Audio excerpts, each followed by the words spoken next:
तो आओ बाबू, आज हम लोग वर्ग 8 के गणित प्रश्नावली 2.2 के प्रश्न क्रमांक 6 हल करेंगे।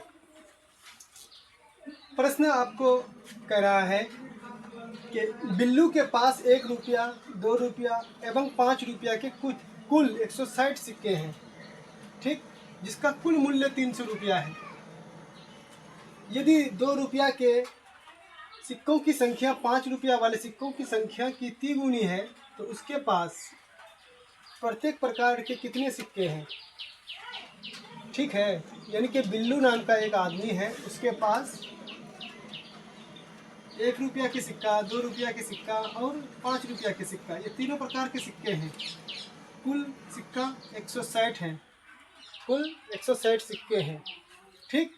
और एक चीज़ कह रहा है कि 2 रुपया के सिक्के 5 रुपया के सिक्के की तिगुनी है, और सैकड़ों रुपया को, जब सैकड़ों पैसे, ये जो टाका होते हैं, पैसा होते हैं ना, इस प्रकार से सेट है, कुछ 2 रुपया का है, कुछ 1 रुपया का है, कुछ 5 रुपया का है। जब तीनों प्रकार के रुपया को, सैकड़ों रुपया को अगर हम जोड़ते हैं, ठीक है, तीनों टाका को जब हम जोड़ते हैं तो 300 रुपया हो जाते हैं। इसको जोड़ देते हैं, फिर मान लीजिए कि इस प्रकार से 60 सिक्के हैं, 60 सिक्कों को जब हम जोड़ते हैं, सिक्का समझते हैं ना, सिक्का, 60 सिक्का को जब हम जोड़ते हैं तो 300 रुपया हो जाते हैं। तो यानी कि 2 रुपया का कितना सिक्का है उसके पास, 1 रुपया का कितना सिक्का है उसके पास, और 5 रुपया का कितना सिक्का है।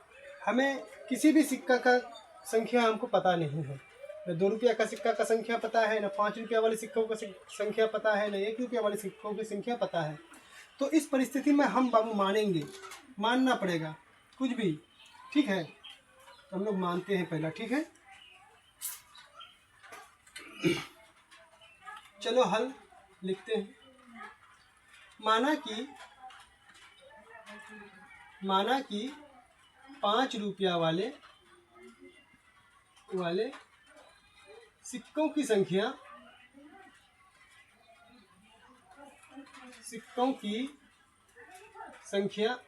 x है।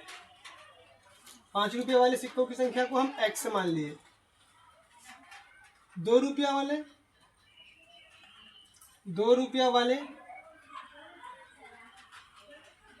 सिक्कों की संख्या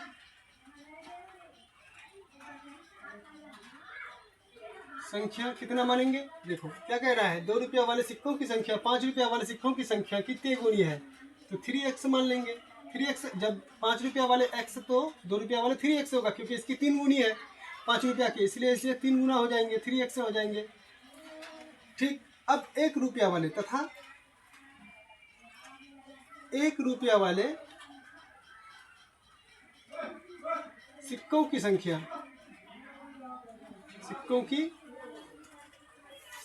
कुल संख्या कितना है? 160।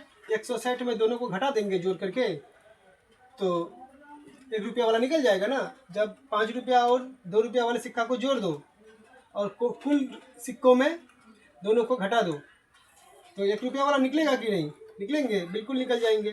तो हो जाएंगे 160 माइनस x प्लस 3x, ठीक है। चलो इसको हल कर दो। 160 माइनस x और 3x 4x, ये 1 रुपया वाले सिक्का हो गया, ठीक है। ये 1 रुपया वाले सिक्का हो गया, 2 रुपया वाले सिक्का 3x और 5 रुपया वाले सिक्का x सिर्फ, ठीक।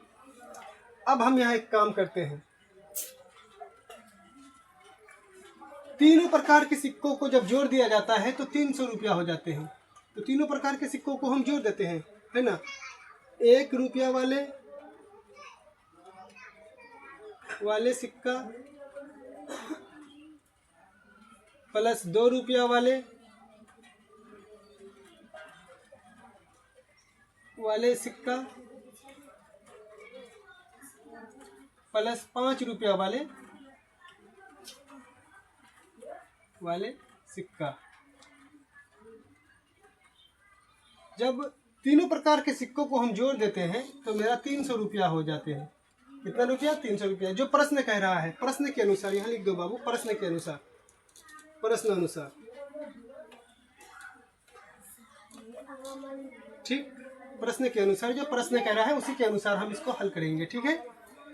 चलो 2 रुपया 1 रुपया वाले सिक्के क्या आया है 160 माइनस 4x, तो 160 माइनस 4x, ठीक है, घेर दो इसको, प्लस कर दो, बीच में जोड़ना है ना, ये जोड़ है तो जोड़। 2 रुपया वाले सिक्का 3x, फिर बीच में प्लस, क्योंकि यहाँ प्लस है, 2 रुपया वाले सिक्के के बाद फिर प्लस है तो प्लस, ठीक। फिर 5 रुपया वाले सिक्का x, तीनों का जोड़ 300 रुपया, ठीक।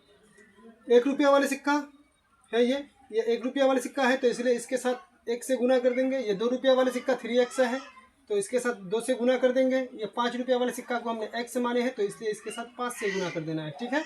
अब आ गया, ठीक है। इसी प्रकार से आगे बढ़ते रहेंगे, ठीक है। देखो यहाँ पर इस एक को देखो, एक को अगर 60 से गुना करोगे तो 60 हो जाएंगे, 160 हो जाएंगे, माइनस फिर एक को 4x से गुना करेंगे तो 4x हो जाएंगे। बीच में प्लस है तो प्लस कर दो, 3 दूना 6x, फिर बीच में प्लस है तो प्लस कर दो, 5 को x से गुना कर दो, 5x बराबर 300, ठीक। आगे चलते हैं। देखो चर वाली और अचर वाली संख्याओं को एक तरफ कर दो। चर वाली जिसके साथ x है, यानी कि माइनस 4x, देखो 6x और 5x प्लस 11x बराबर 300 है उधर, तो 300 बराबर के उधर है तो रखिए। अब इस 160 को पक्षांतर कर देंगे, बराबर के उधर कर देंगे, तो इसकी जो चिन्ह है ना, इसमें परिवर्तन कुछ नहीं, तो प्लस में है तो माइनस में चला जाएगा, 160 हो गया ये, ठीक, क्योंकि इधर से उधर चला गया इसलिए माइनस 160 हो गया। अब देखो बाबू, अगर 11x में 4x से घट जाएंगे तो 7x से बचेंगे, बराबर देखो 300 में 160 घट जाएंगे तो 300 में 160 घट जाएंगे तो 140 बच जाएंगे, ठीक है। यहाँ देखो अब 7x से बराबर कितना आ गया आपका 140, तो 7x से बराबर हो गया 140, इसीलिए x से बराबर हो जाएंगे आपको 140 बटे में ये 7 भाग लग जाएंगे। 7 दूना 14 कट गया, एक जीरो है तो 20 हो गया। x का वैल्यू कितना हो गया आपको 20, यानी कि 5 रुपये वाले सिक्कों की संख्या हमें निकल गया। 5 रुपये वाले सिक्कों की संख्या 20, क्योंकि 5 रुपये वाले सिक्कों की संख्या हमने x माने हैं, तो इसलिए 5 रुपये वाले सिक्कों की संख्या 20 हो गया, ठीक है। यहाँ देख लेते हैं थोड़ा सा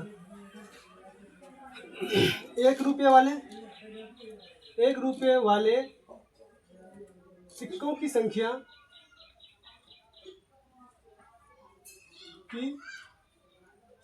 बराबर 160 माइनस कितना आया है 4x, तो बराबर 160 माइनस 4 इंटू एक्स का वैल्यू कितना आ गया आपको 20, तो 20 कर दो। 160 माइनस बीचों का 80, 160 में अगर 80 घट जाएंगे कितना बचेंगे, 80 दूना 160, यानी कि 80। 1 रुपये वाले सिक्कों की संख्या 80, यानी कि 1 रुपये का जो सिक्का है वो 80 सिक्का है, ठीक। अब 2 रुपये वाले सिक्कों की संख्या निकालो। 2 रुपये वाले सिक्कों की संख्या बराबर कितना माने हैं 3x, तो 3 इंटू एक्स का वैल्यू 20 बराबर 20 या 60। 2 रुपया वाले सिक्कों की संख्या 60, और 5 रुपये वाले सिक्कों की संख्या तो आपको पहले आ गया है, x का वैल्यू 20 है ना, अतः लिख दो कितना होगा 1 रुपये वाले सिक्कों की संख्या 80, 2 रुपये वाले सिक्कों की संख्या 60 और 5 रुपये वाले सिक्कों की संख्या 20। यही होगा आपका आंसर प्रश्न का। बहुत इंटरेस्टिंग क्वेश्चन था यार, बहुत अच्छा प्रश्न था ये, ठीक है। मैं समझता हूँ कि आपको समझ में आ गया होगा, है ना।